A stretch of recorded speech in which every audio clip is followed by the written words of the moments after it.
Bueno, hola, espero que se encuentren bien. La idea sería continuar con el texto, con el trabajo sobre el texto de las diapositivas, en realidad sobre Marx, ¿sí? Eh, bien. Eh, la clase anterior estuvimos trabajando sobre la idea de la historia, en realidad entendida como realidad social, ¿sí? Que para Hegel eh, habíamos dicho que a lo largo de la realidad social, de la historia humana, de la vida humana, ¿sí? Existían, en realidad la historia humana era la historia de las ideas, ¿sí? Que en realidad era eso como lo que se mantenía, ¿sí? Es decir, que venían unas ideas, después venían otras y después venían otras. Es verdad que ahí hay cambio, pero hay cambio de las ideas. En realidad la historia era la historia de las ideas, ¿sí?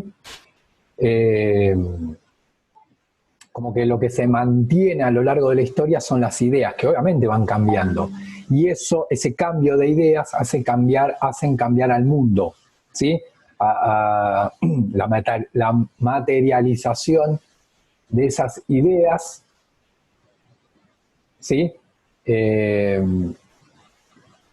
en este sentido de que habíamos dicho, bueno, de que una etapa tiene sus ideas, después viene otra etapa de la historia humana, en la cual vienen otras ideas, y después viene otra etapa de la historia humana en la cual vienen otras ideas. Obviamente ahí hay cambio de ideas, porque dije ideas, etapa 1, etapa 2, etapa 3. Pero ¿qué es lo que se mantiene? Las ideas, ¿sí? Como que el concepto ahí de lo que se va moviendo son las ideas. Obviamente en la etapa 3 no son las mismas ideas que en la etapa 1, ¿sí? Es decir, pero el hilo, lo que conecta a la etapa 1 con la etapa 2 con la etapa 3 son las ideas, ¿sí? Por eso también es que se habla acá de una filosofía idealista.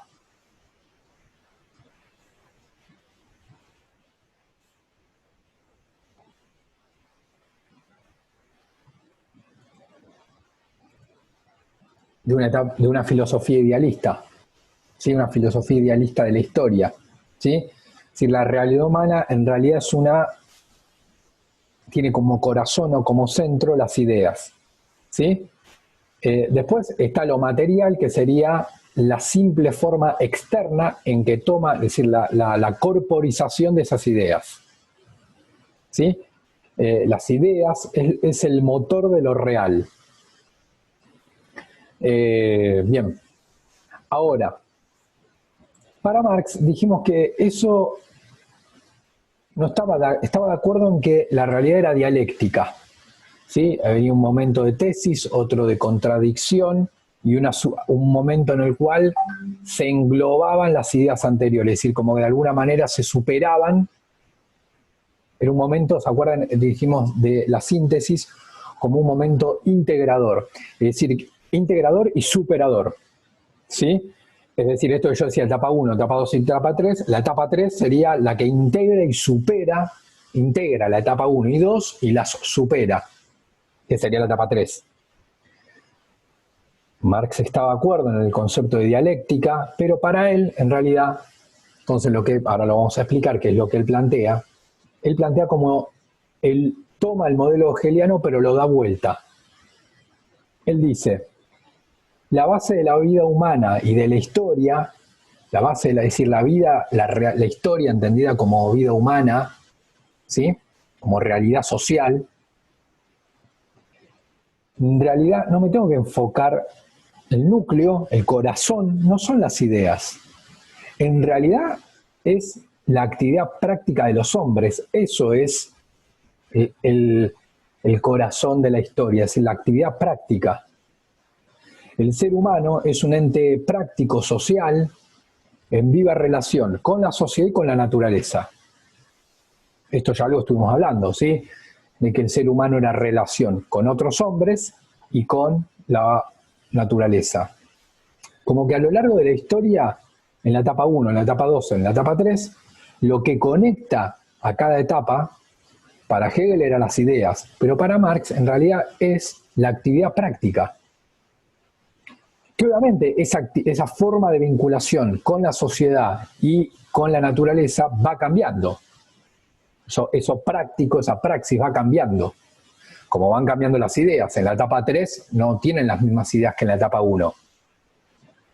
Para Marx, en realidad la clave pasaba por la praxis, ¿sí? Porque digamos, lo que conectaba las distintas etapas no era tanto lo que el hombre pensaba, sino su forma de relación con otros hombres y con la naturaleza.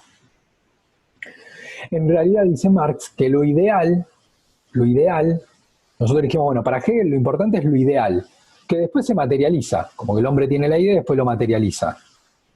En religión, en política, en ideologías económicas, ¿sí? Pero parte de la idea. Para Marx es al contrario. Lo ideal es lo material traducido o traspuesto. Perdón, lo ideal, estoy en este punto, ¿sí? La idea es lo material traducido y traspuesto a la cabeza del hombre. Es decir, como que primero está lo material, lo práctico, que después el hombre traduce, ¿sí? O se traslada a la cabeza del hombre. Y ahí tengo la idea. Es esto algo bien, fíjense que cómo conecta lo material con lo ideal, eso está presente también en Hegel, pero lo da vuelta. Por eso dice que es el reverso. Como que los dos están de acuerdo en estas caras, pero para uno la clave pasaba por la idea, que en realidad es como generalmente lo tendemos a pensar, es decir, que uno tiene una idea y acciona, mientras que para Marx es al revés. Él está de acuerdo en los dos, pero fíjense cómo lo da vuelta. Él dice, en realidad, dice él, está lo práctico, en lo cual uno está inserto, nace ahí, y es eso lo que determina lo que uno termina pensando, no es al revés. Es como que diga, muy, muy básico lo digo, pero para que más o menos se entienda, uno tiene determinadas ideas en función del contexto práctico en el cual vive. Después uno puede creer que esas ideas son propias y son de uno, pero en realidad es lo práctico del contexto en el cual vive la familia, el país, el momento histórico en el cual vive. No es lo mismo tener 17 años, tal vez ustedes con 15 años, ¿sí? 16 años, de alguna manera tienen determinadas ideas sobre, no sé, sobre cuestiones culturales, sobre cuestiones políticas, ¿sí? En el sentido de, bueno, esto me parece bien, esto me parece mal, ¿sí? Ustedes tienen las ideas, pero uno podría decir, en realidad, ¿sí? Es el contexto, y ahí me refiero a lo práctico, es decir, ustedes nacieron en una familia, nacieron en un lugar, y sobre todo nacieron en un tiempo, ¿sí? Que los hace pensar de determinada forma. Entonces, fíjense ahí cómo la cosa va del lugar, de la cuestión bien práctica y real, es decir, el lugar en el cual nacieron y el momento en el que nacieron, y eso hace que ustedes piensen determinada cosa. No es una cuestión de, bueno, estoy yo y manejo el contexto, sino de alguna manera el contexto práctico, de alguna manera me termina determinando. Eso es lo que yo pienso. Tal vez, porque uno puede decir, bueno, yo creo que está bien tal cosa, X. Y capaz, entonces, si yo te llevo hace 1950, esas ideas que vos tenés no serían las mismas que tenés hoy. Sin embargo, vos sos la misma persona. ¿Qué es lo que cambia? Y cambia el contexto. Entonces el contexto como que te va más o menos determinando. ¿Sí? Es un ejemplo muy burdo en realidad, porque es un poquito más complejo la cuestión. ¿Sí? Pero para Marx lo ideal entonces, la idea, es lo material traducido y traspuesto a la cabeza del hombre. Las ideas, ¿sí? mediante las cuales los hombres toman conciencia de lo que son o creen ser, en realidad son reflejo de la estructura socioeconómica. Lo que plantea acá es una de las cuestiones más controvertidas de Marx, que él dice: la estructura socioeconómica de una sociedad, es decir, las características sociales y económicas de una sociedad, hacen que después los individuos piensen de determinada manera. Fíjense que ahí lo individual pasa casi que a un segundo plano. Acá la clave no pasa porque vos pensás tal cosa y se te ocurrió una cosa, ¿sí? Si no pasa, en realidad la clave es el contexto, y ahí él apunta lo que denomina como la estructura socioeconómica. La sociedad tiene una estructura socioeconómica que hace que los individuos tengan determinadas ideas. Pero no solo me refiero a ideas sociales y económicas, sino que la fuerza de lo práctico, entendido a cómo trabaja, de qué trabaja, cómo se produce, ¿sí? Cómo produce bienes esa sociedad, esa manera, ese modo social y económico, hace que después el hombre piense de una determinada manera.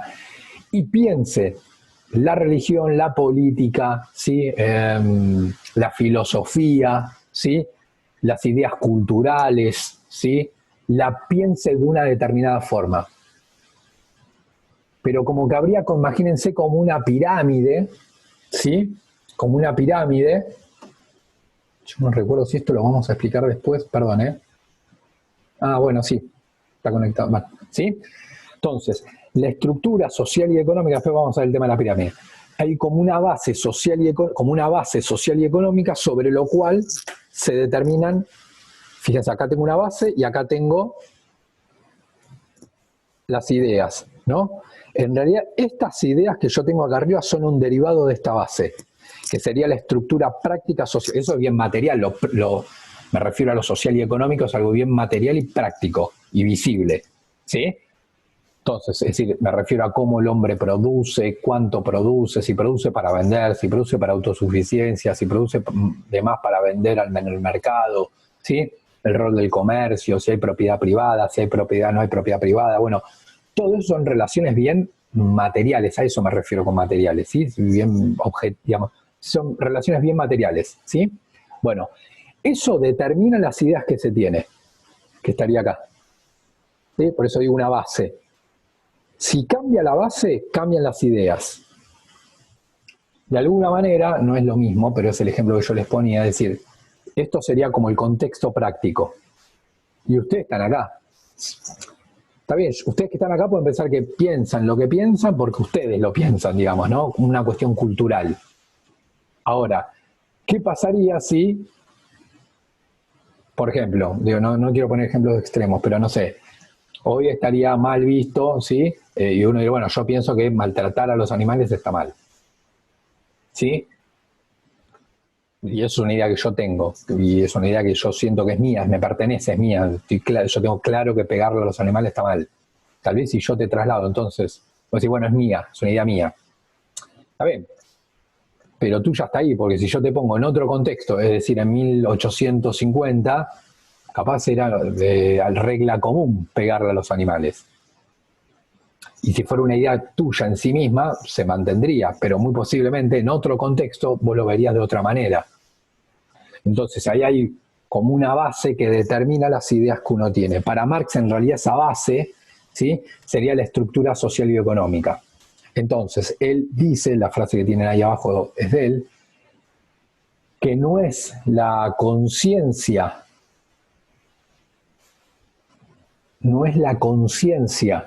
la que determina la vida práctica, sino que la vida material es la que determina la conciencia.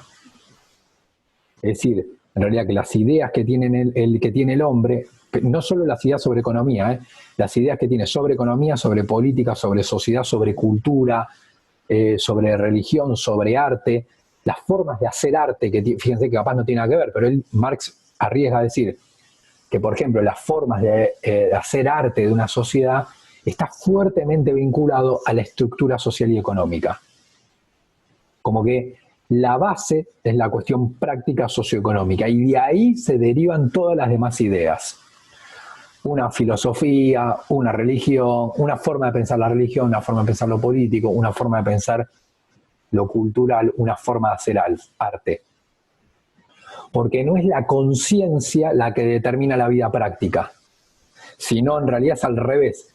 La vida práctica, la cual uno nace, porque uno cuando nace, decimos que acá uno no nace solo en la mitad de una montaña, vos ya nacés en un mundo práctico en movimiento, ¿sí?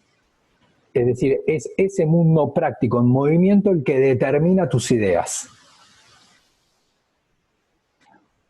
Que sería entonces, no es la conciencia la que determina la vida práctica, sino la vida práctica, entendida como esta estructura socioeconómica, esa vida práctica la que determina la conciencia.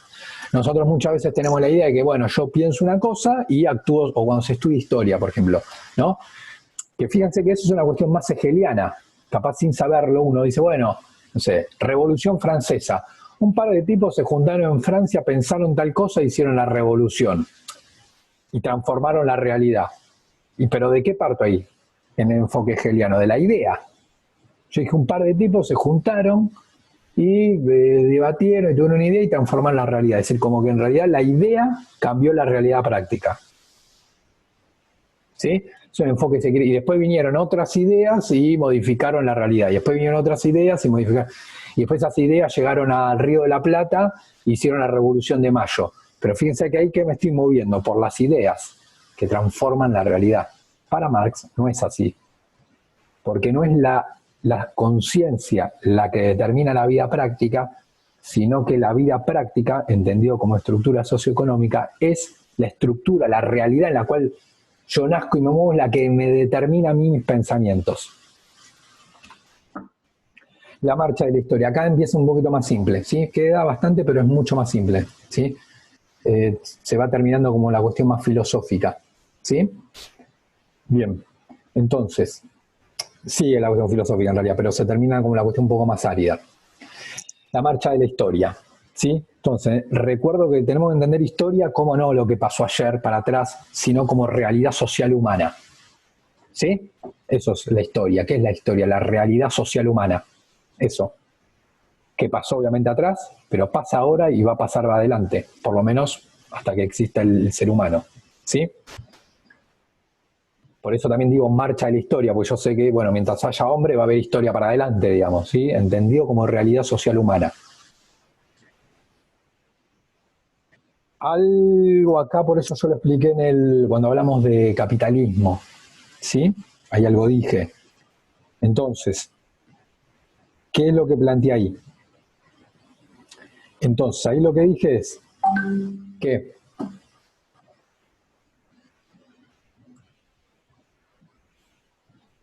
la historia, entendido como realidad social humana, desde que está el hombre, que es el momento que nos interesa, evolucionó, fíjense la línea, no es un círculo que yo estoy poniendo acá, no es un círculo significa como que cada tanto volvemos al punto de salida, ¿sí? Si hubiera un círculo, bueno, algo que se desarrolla como un reloj, se desarrolla y volvemos, después de mucho tiempo, volvemos al punto de salida. Es una forma de ver el tiempo. Como que el tiempo se repite. ¿Sí? Para el marxismo, también para los liberales era así, a pesar de que piensan muy diferente, el tiempo era evolutivo. Acá yo expliqué toda esta cuestión del ser humano, hice la asociación entre historia social con un ser humano que evoluciona, ¿sí?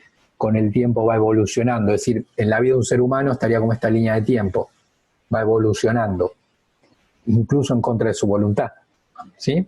No es una cuestión de voluntad, sino de alguna manera incluso hasta involuntaria. El tiempo supone evolución, dijimos en un bebé, por ejemplo, ¿sí? El tiempo supone evolución. Es decir, su cerebro va a ir pudiendo desarrollar aptitudes, actitudes, ¿sí? Con el mero paso del tiempo, ¿sí? No pasa porque un bebé quiera o no quiera. Lo explico como lo plantea por el tema que estamos trabajando, ¿sí? Entonces, el tiempo social evoluciona, por eso está esta línea, fíjense cómo el tiempo avanza, con lo cual estoy diciendo que esta etapa es superior a esta.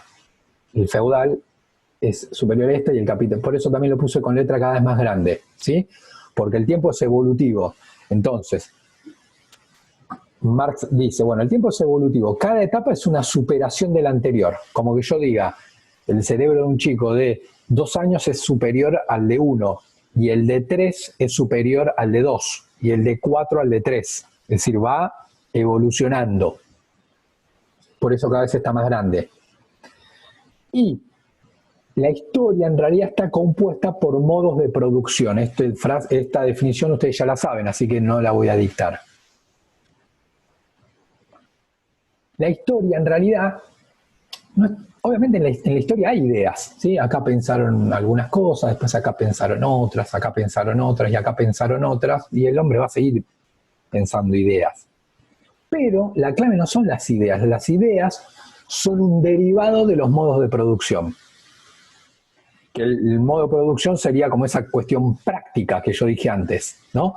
Esa cuestión práctica, ¿sí? Que determina lo que el hombre piensa.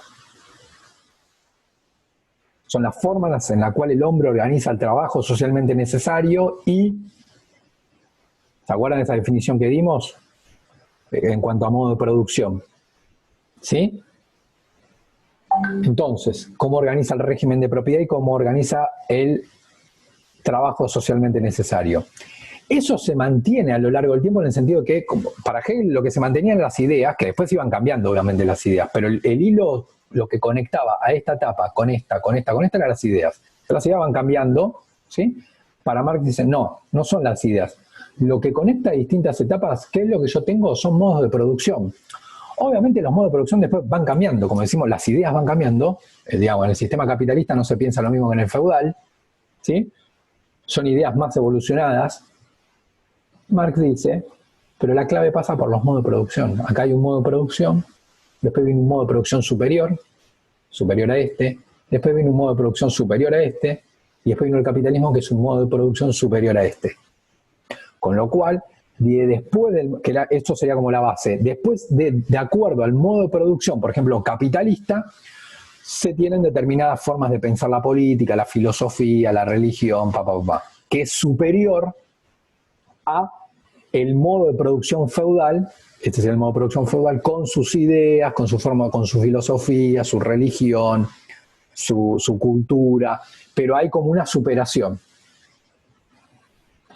Ahora, lo que Marx se plantea es, bueno, ¿qué es lo que hace que, por ejemplo, yo tengo una sociedad, digamos, si para Marx escribe acá, digamos, en términos históricos, siglo XIX, que estaría acá. Él dice, bueno, si a mí lo que me interesa estudiar son los modos de producción, es decir, las formas en las cuales, desde que el hombre está sobre la tierra, cómo organizó el régimen de propiedad y cómo organizó el trabajo socialmente necesario. Es eso lo que yo quiero estudiar nada más. No me interesa qué pensaron, qué no pensaron, si una cosa pensaron otra, o si el rey fue fulano, fue sultano, no me interesa nada de eso. Yo voy a ir desde que el hombre está sobre la tierra hasta donde estoy yo, que sería acá. Y voy a estudiar, ¿sí? ¿Y qué voy a estudiar? Voy a estudiar cómo los hombres, las sociedades, desde que está el hombre sobre la tierra hasta donde estoy yo, que estoy acá, organizaron el trabajo socialmente necesario y la propiedad. ¿Cómo organizaron eso? Eso es lo que me interesa estudiar. A lo largo del tiempo, desde que el hombre está sobre la tierra hasta donde estoy yo. Y él ahí se dio cuenta de que había distintos modos de producción. Uno primero que denominó comunismo primitivo. Después la humanidad saltó a algo bien diferente, que era el modo de producción esclavista, antiguo o esclavista. Acá, por ejemplo, ya tengo una forma de organizar el trabajo con esclavos.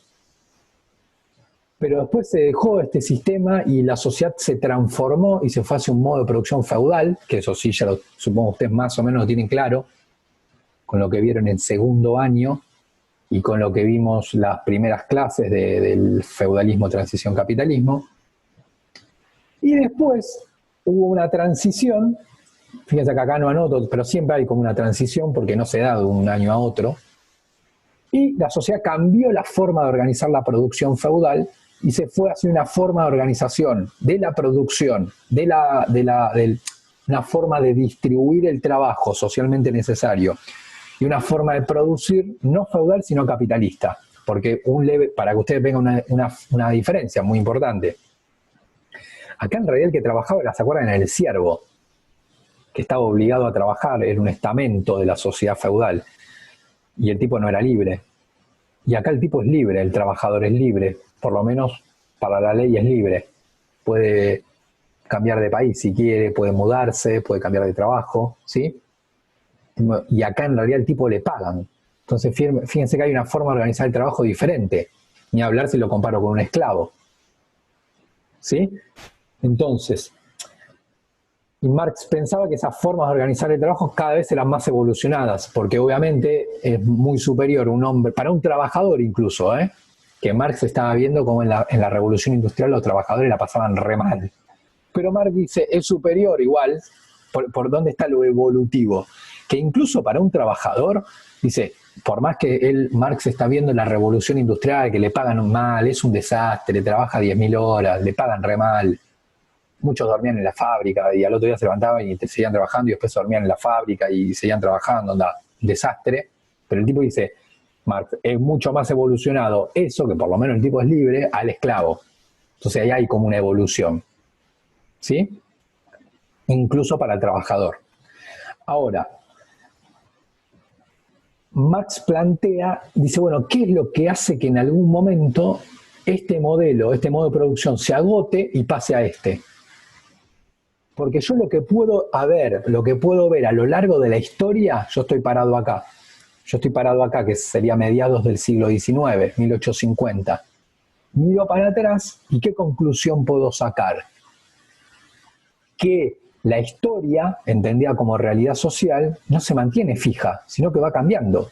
Porque yo estudié todo esto, ¿y cuál es la conclusión que puedo sacar? La conclusión que saco es que los modos de producción no se congelan. Tuvo después vino después vino después vino este. No se congelan, hubo cambios. ¿Sí?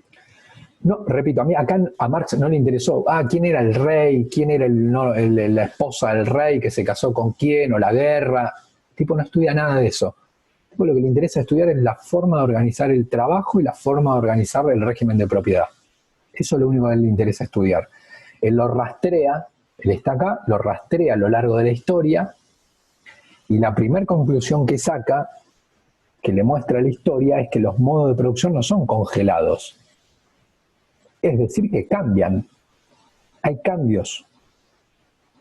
Es complicado porque duran siglos. Como que el sistema capitalista o el sistema feudal duró más o menos, para que ustedes se den una idea, mínimo, muy mínimo. Hay discusiones entre historiadores, pero mínimo, duró 3, 4, 5 siglos, como 500 años.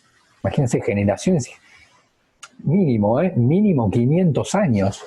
Imagínense lo que una vida de la persona dura, con toda la furia, 90 años, 100 años. Y acá estoy hablando de un modo de producción que duró 500, como mínimo. Entonces uno cree como que, bueno, siempre fue así. Y no, por eso Marx estudió y dice, no siempre fue así, hubo un feudalismo, pero antes hubo un esclavismo y después el feudalismo se agotó y se fue un capitalismo. Entonces, Marx intenta estudiar qué es lo que hace, va a la historia y entonces saca una conclusión que dijimos que es que los modos de producción se agotan y cambian. Eso es lo que uno sabe, que se agotan y cambian.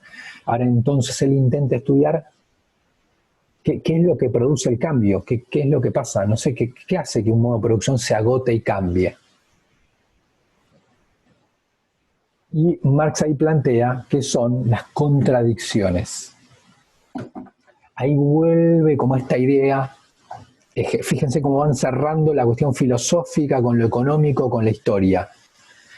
Porque ¿qué eran las contradicciones? Era el método hegeliano. ¿Se acuerdan de esto que decía que había una tesis? Había algo como que lo contradecía y después había una tercera instancia. Es decir, había como una tesis, fíjense el nombre, antítesis, tesis, antítesis como algo contrario, sí, un contrario, y después una tercera etapa que integraba y superaba. Lo bueno de la contradicción es como que comienza como a poner en movimiento, es decir, como que hay una forma establecida y hay una forma que va en contraria, la choca, la contradice. Entonces ahí la historia se empieza a poner en movimiento. ¿Sí? En concreto, hay un modo de producción estable, puede ser y ¿qué se al estudiar? Marx estudia, entonces, ¿qué es lo que pasa? Que esto se agota y pasa acá, esto se agota y se pasa acá. ¿Qué pasa acá, en el medio? Esto se agota y va acá. Dice, bueno, hay un modo, yo lo que noto es que hay un modo de producción estable, no está establecido. Ahí hay determinadas, dentro del modo de producción hay fuerzas productivas y relaciones de producción. Cualquier modo de producción que ustedes lean arriba tiene esto y esto, está compuesto por esto y por esto. Cualquier modo de producción tiene esto y tiene esto. 1, 2. ¿Qué es 2? Fíjense, entonces acá puse las definiciones. ¿Sí? Fuerzas productivas, relaciones de producción. ¿Sí? Las fuerzas productivas reflejan el desarrollo científico y tecnológico de ese momento, ¿no? Como así también su incorporación en maquinarias y elementos productivos materiales, ¿sí? Es como las fuerzas productivas es el desarrollo científico, tecnológico, ¿sí? Y eso traspolado a maquinaria de un determinado momento. Las relaciones de producción se refieren a los diversos grupos humanos, ¿sí? Cómo se distribuyen los beneficios, ¿sí? Es decir, bueno, lo que genera la economía, cómo se lo distribuyen, me lo quedo todo yo, lo repartimos equitativamente, lo repartimos mitad y mitad, lo repartimos más yo que vos, ¿sí? Bueno, ahí es cómo se distribuye lo que genera la economía, ¿sí? Y sobre la base de una estructura legal, ¿sí? Es decir, va a haber leyes que si, por ejemplo, decimos mitad y mitad, va a haber leyes que van a decir, bueno, esto es mitad y mitad. Si yo me llevo más que vos, eso también hay una estructura legal como que lo apoya. ¿Se entiende? En esa estructura legal está también escrito cómo es la propiedad, ¿sí? Y quién controla la producción. ¿Sí? Entonces, en la legislación yo tengo establecido cómo se reparten los beneficios, cómo es el régimen de propiedad, ¿sí? Si hay que tener, para decir esto, por ejemplo, si hay propiedad privada, donde la propiedad, justamente, propiedad privada es mía, es privado, es mío, y hay un papel que dice que es mío, y hay la ley que me lo protege, así que nadie me lo puede sacar, y si me lo quita, va a actuar el Estado. ¿Sí? Entonces, eso serían las relaciones de producción. Entonces, ¿qué dice Marx? Marx dice, el modo de producción es estable y dura, se desarrolla, dura un siglo, 2 siglos. ¿Cuándo eso es estable? Dice, bueno, cuando las fuerzas productivas están en concordancia con las relaciones de producción, como que hay una coherencia. Yo tengo determinada tecnología, determinada forma de producción, y hay leyes que están respaldando eso. Entonces ahí el modo de producción se desarrolla. ¿Sí? Se desarrolla, se desarrolla, se desarrolla, se desarrolla, hasta que, esto obviamente Marx, ¿cómo concluyó esto? No es que el tipo tiró fruta, sino que estudió este pasaje, estudió este pasaje, estudió este pasaje y ahí se dio cuenta de que sucedía esto, ¿sí? De que hay modo de producción que tienen esto y esto, y ahí está estable. Cuando está estable, esto se mantiene, como que yo esté parado acá, o el feudal que ustedes ya conocen, se mantiene. No pasa nada, se mantiene la sociedad feudal, todo se va desarrollando el feudalismo. Hasta que en un momento, es decir, hay una determinada tecnología, una determinada forma de producir, ¿sí? Serían las relaciones de producción. Hay determinadas maquinarias y hay leyes que protegen esas fuerzas productivas. ¿Sí? Leyes, ideas, ¿sí? Que serían las que están arriba, como que están en concordancia con esa base. Ahora, algo pasa que en algún momento el feudalismo se cae. ¿Qué es lo que hace que en algún momento el feudalismo se cayó? Porque todavía no estamos en un modo de producción feudal, hoy en el 2020. ¿Qué es lo que hizo que se cambie de modo de producción? Y él dice, bueno, yo lo que puedo notar es, en este pasaje, y también pasó en este, y también pasó en este, es que en un momento las fuerzas productivas avanzaron. Es decir, avanzó, ¿qué quiero decir entonces? Voy a la definición, fuerzas productivas. reflejan el desarrollo científico y tecnológico, así como su incorporación en maquinaria y elementos productivos materiales. Es decir, hubo un fuerte avance en la ciencia, en la tecnología, en las maquinarias, como que se dio, no un cambio, porque cambio hay siempre, se dio como una revolución, ¿sí?, tecnológica, un salto muy fuerte. Entonces, ¿eso qué pasa? Un fuerte avance en las fuerzas productivas. De ahí, dice, surge una nueva clase social. Eso tiene como derivado que surja ese avance en las fuerzas productivas, hace surgir una nueva clase social. Un grupo social que no estaba antes. Es decir, no estaba en el modo de producción estable. Y ahí viene el problema. ¿Por qué? Porque esa nueva clase social que surgió de la mano de las nuevas fuerzas productivas, esa nueva clase social, para desarrollarse, necesita necesita un nuevo marco legal. Es más, voy a ser más fuerte. El marco legal existente traba el desarrollo económico de esa nueva clase social. ¿Sí? Entonces, yo tengo fuerzas productivas con relaciones de producción y eso está en coherencia. Entonces el modo de producción se desarrolla y está todo estable. Hay determinados grupos sociales, ¿sí? Algunos trabajan, ahí se reparten cómo trabajar, cómo se reparten el beneficio económico. Hay leyes que lo respaldan, perfecto, ahí todo bien. ¿Qué pasa en algún momento con el correr del tiempo? Marx se dio cuenta que hay un avance en las fuerzas productivas y de ahí aparece una nueva clase social. Ahora, ¿cuál es el punto?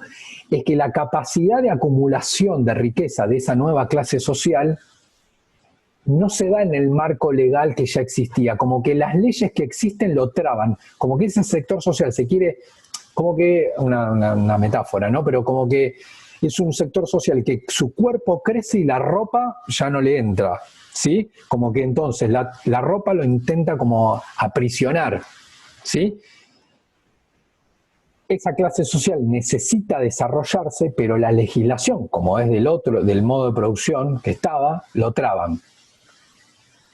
Como que hay una contradicción entre la nueva clase social que surgió y el sistema legal que existía. Voy a dar un ejemplo.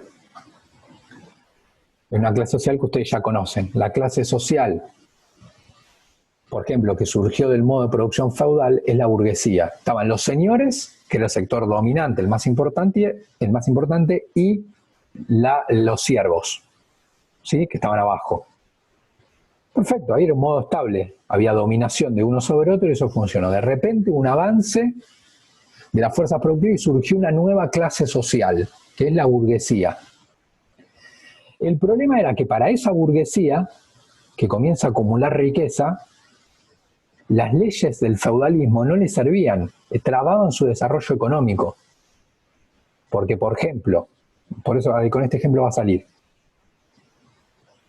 la burguesía estaba en las ciudades, necesitaba contratar mano de obra para que trabajara, esto después con los siglos, por ejemplo en 1700, pero ¿se acuerdan que en el feudalismo los siervos no eran libres? ¿Sí? No eran libres. Entonces, fíjense, yo soy un burgués que tengo el dinero, tengo la fábrica, pero necesito contratar la mano de obra. Claro, y los tipos están todos, la mano de obra, ¿dónde está? En el campo, sin poder abandonar el feudo. Y el que se escapaba lo agarraban y lo liquidaban. Entonces ahí hay una legislación que no me está ayudando a mi burguesía. ¿Yo qué necesito? ¿Qué es lo que necesito yo como burgués? Que el hombre sea libre. Si para que el tipo abandone el feudo y venga a la ciudad, y en la ciudad necesita trabajo, y yo lo contrato. Es decir, necesito una legislación que diga que el hombre es libre. Pero el sistema, yo sería la nueva clase social, la burguesía. Pero el sistema legal existente, burguesía nació acá, con determinada sistema legal existente. Y el sistema legal existente decía que el hombre no era libre. Entonces ahí me está trabando, porque yo necesito contratar mano de obra. Entonces ahí hay una contradicción. ¿En qué sentido contradicción? Yo necesito, para acumular riqueza, necesito la mano de obra libre, pero el sistema legal existente dice que no es libre el hombre. Y ahí hay como una contradicción, ahí hay como un choque. Entonces, ¿qué es lo que pasa? Lo que Marx se da cuenta, eso pasó también acá y pasó acá, ¿eh? Yo estoy explicando porque lo tomo como ejemplo. Él dice, cuando surge esa clase, no es que pasó solo del feudalismo al capitalismo, sino que pasó es como una forma de cambio social. Pasó también acá y pasó también acá. Entonces, esa nueva clase social se da cuenta de que el sistema legal existente no ayuda a que se desarrolle. Yo necesitaba poner una fábrica, contratar empleados, comenzar a producir, vender, contratar más empleados, abro otra fábrica, y eso es lo que va a hacer que yo me desarrolle económicamente.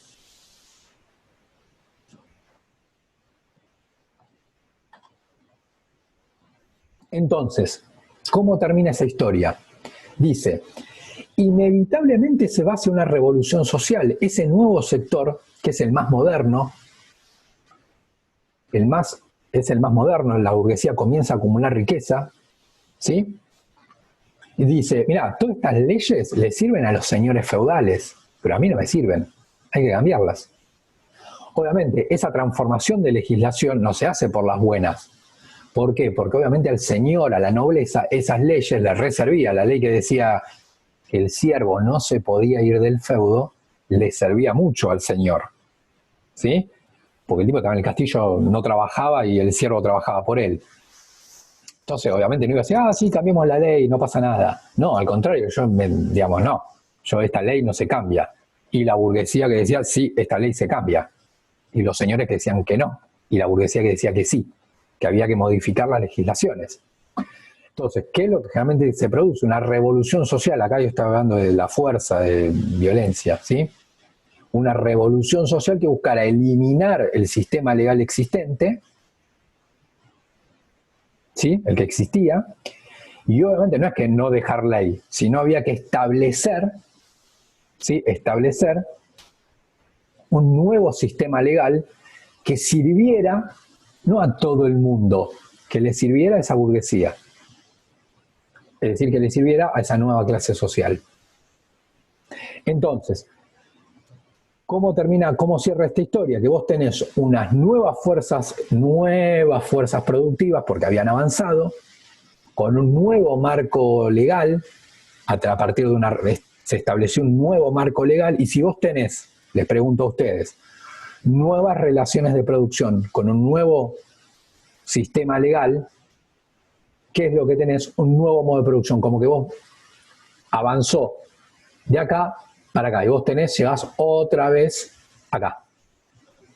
Vos llegás a un modo de producción estable porque tenés fuerzas productivas con determinadas relaciones de producción y un sistema legal acorde. Es decir, la burguesía quitó el sistema legal que estaba y estableció uno nuevo.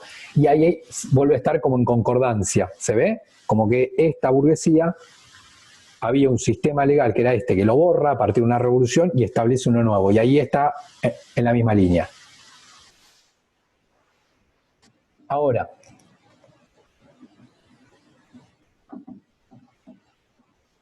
¿qué es lo que plantea Marx al respecto?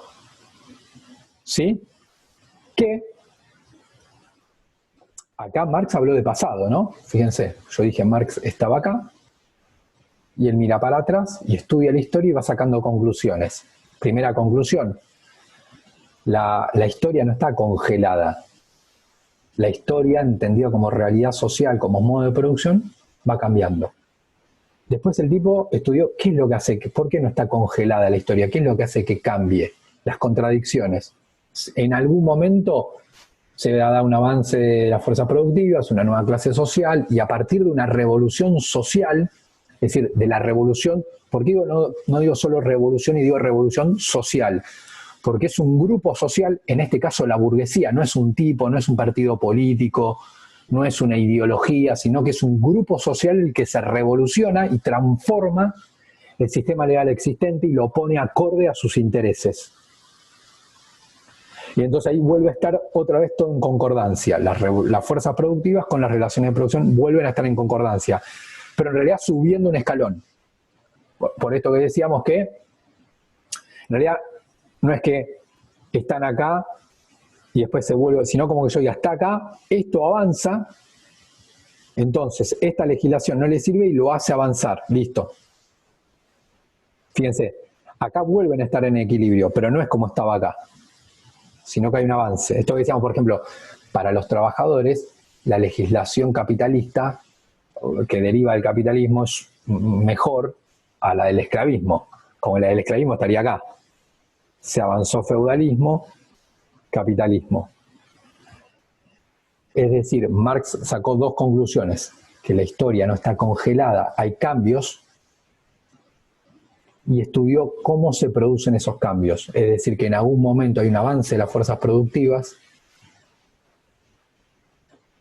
surge una nueva clase social y esa nueva clase social revoluciona, cambia el sistema legal y con la caída, claro, por si no quedó claro, cuando digamos, acá se termina como cayendo el modo de producción que estaba, es decir, se cae el feudalismo y ahí voy al pasaje y voy a otro modo de producción. Entonces, hago solo la intro de esto, ¿sí? Que sería...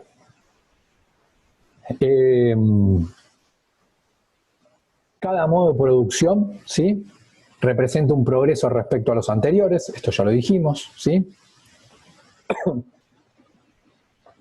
Volvemos acá a la idea de Hegel, ¿sí?, donde cada momento lleva en su interior su propia negación, que se manifiesta en la lucha de clases.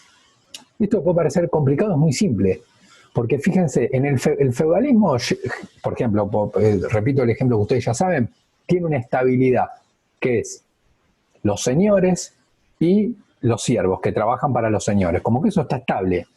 Ahora, no es algo que viene de un plato volador, dentro del propio feudalismo hay un avance de las fuerzas productivas, lo que Marx dice, bueno, ese modo de producción feudal se desarrolla, entonces funciona todo estable, ¿sí? No digo bien, digo estable.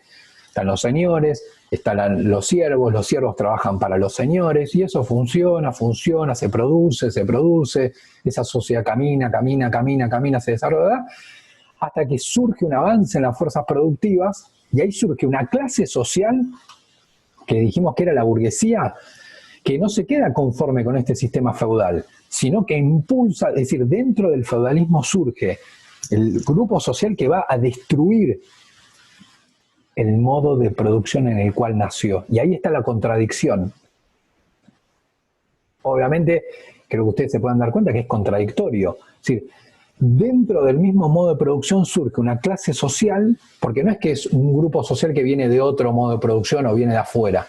Dentro del propio modo de producción feudal, ¿sí?, que ya está estable, que están los señores, que está los siervos trabajando para los señores, eso funciona y de repente comienza a surgir un grupo social, por ejemplo, les vamos a poner nombre en el caso que ustedes saben, la burguesía, que a través de una revolución social destruye todo esto, rompe toda esta sociedad y va a generar una nueva.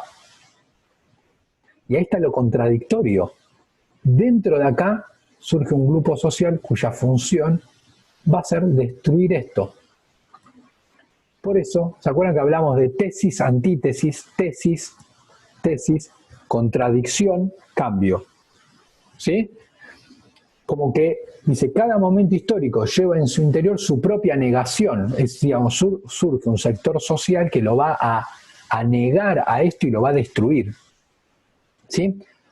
A partir de una revolución social, es decir, no es una cuestión de ideas. ¿Sí? Yo me siento con los señores y digo, che, hay que cambiar. No, se busca destruir todo este modo de producción y generar uno nuevo. Donde un modo de producción cede el paso al siguiente cuando se ha agotado. Es decir, lo que plantea Marx es que cada modo de producción se desarrolla, digamos, como que en una metáfora de los celulares, digamos que se agota la batería al 100. Cuando se agota el 100, se pasa al otro. ¿Sí? Como que cada modo de producción en realidad se desarrolla, se despliega al 100%. Y aparte, cuando se llega al 100, se produce toda esa, digamos, surge un sector social que bla, bla, bla, bla, y busca transformarlo y arranca otra vez de, no diría de cero, porque si yo digo de cero es como volver otra vez al origen. En realidad no se vuelve al origen, eso que decimos, el tiempo no es circular. Es como que yo diga, voy al 101 de la batería. Y ahí va del 100 al 200. ¿Sí? No vuelvo otra vez a cero. Entonces, un modo de producción cede paso al siguiente, por ejemplo, este a este, cuando este se ha desplegado en su totalidad. Es decir, se despliega, se desarrolla en su totalidad, se agota y ahí pasa al otro. ¿Cómo pasa al otro? Con todo lo que dije antes. Surge un sector social, bla, bla, bla. Entonces, ahora, esto sí, con esto termino. Dice, la historia, entendido como esto que decíamos, la vida del hombre en sociedad, ya, claro, no sería una marcha sin fin, sino que se llegaría a una síntesis definitiva y última.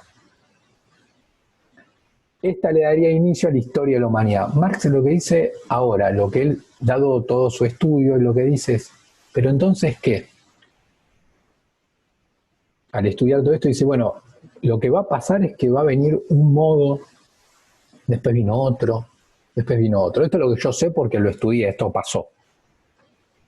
Pero pensando para adelante, ¿qué va a pasar para adelante? Que va a venir otro modo y otro modo y otro modo de producción y otro, y así como una sucesión interminable de modos de producción hasta que no se reviente el mundo y listo. Y la historia de la humanidad, ¿qué fue? Bueno, una sucesión de modos de producción, no sé. Vino el primero, el segundo, el tercero, el cuarto, el quinto, sexto, séptimo, bla, bla, bla, hasta que el mundo reventó y ya está. Y Marx dice, no. La historia de la humanidad, ¿sí? Que Marx esto lo denominaba prehistoria, pero bueno, no se enrosquen mucho con eso, no es tan importante, es una cuestión de nombre. La historia de la humanidad no sería una marcha sin fin. Una marcha sin fin es esto, viene el primero, el segundo, el tercero, el cuarto, el quinto, el sexto, el séptimo, el octavo, el noveno, décimos, como que sin fin. Una sucesión de modos de producción que no va a ningún lado. Marx dice, no. No sería una marcha sin fin. Ya que lo que veíamos en el texto de Hegel, por eso arranqué hablando de Hegel, se va una tesis, después viene un momento como de contradicción y después una síntesis final. Dice, bueno, en realidad se va a llegar a un modo de producción último que va a, ¿se acuerdan esto que decíamos? Que va a integrar, y por eso es de síntesis. ¿Qué dijimos que era la síntesis? La síntesis era una integración y una superación de los anteriores. Era como una mejora de los anteriores. Era algo que englobaba y superaba el momento 1 y el momento 2, que era la antítesis. En el ejemplo de Hegel que nosotros vimos era como la escuela. La escuela era como la superación. ¿Por qué? Porque integra a las partes. ¿Qué son las partes? Los docentes y los alumnos. El alumno es la negación del docente, es el opuesto. Sí, el alumno es el opuesto al docente y hay algo que lo integra y supera al docente e integra y supera al alumno, que es la escuela. Eso sería como una síntesis. ¿Sí? De hecho, si yo a ustedes les digo escuela, ¿por qué digo que integra? No hace falta que les diga nada. Si yo a ustedes les digo escuela, fíjense en su cabeza, van a pensar en docentes y alumnos. Es decir, hay algo que, como un concepto, escuela, que integra al 1 y al 2 y lo supera. ¿Sí? Porque la escuela es más que los docentes.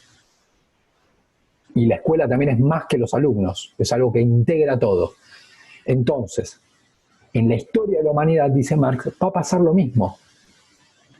Hubo un momento de tesis, momento de antítesis, y se va a llegar a una síntesis definitiva y última. ¿Sí?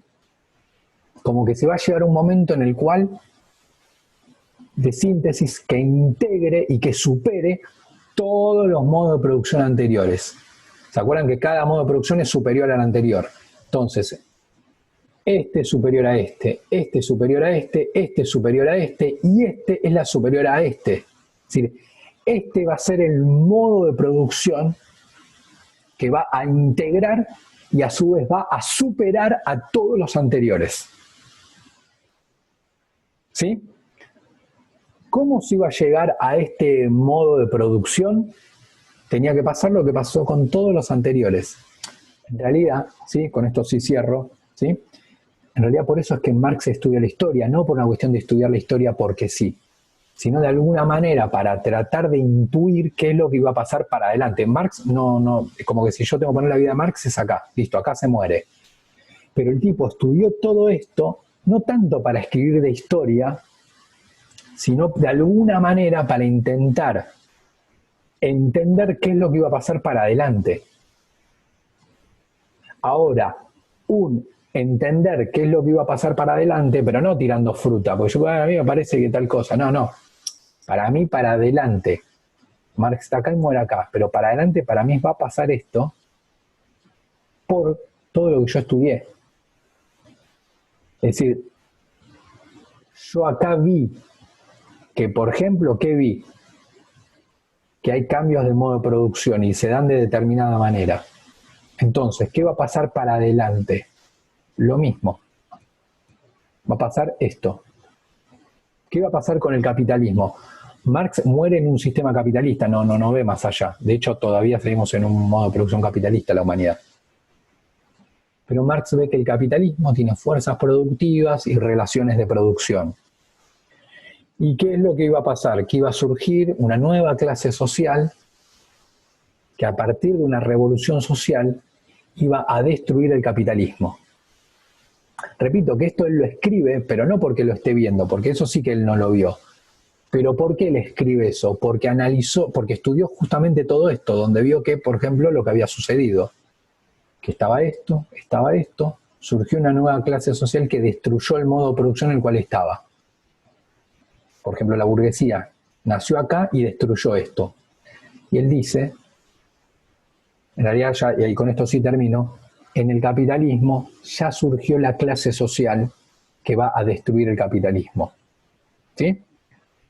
La dejamos picando cuál es, ¿sí? Que sería como la siguiente diapositiva, que sería esto, donde ahí ya nos ponemos más a tono en qué es lo que él piensa para adelante. Espero que se encuentren bien.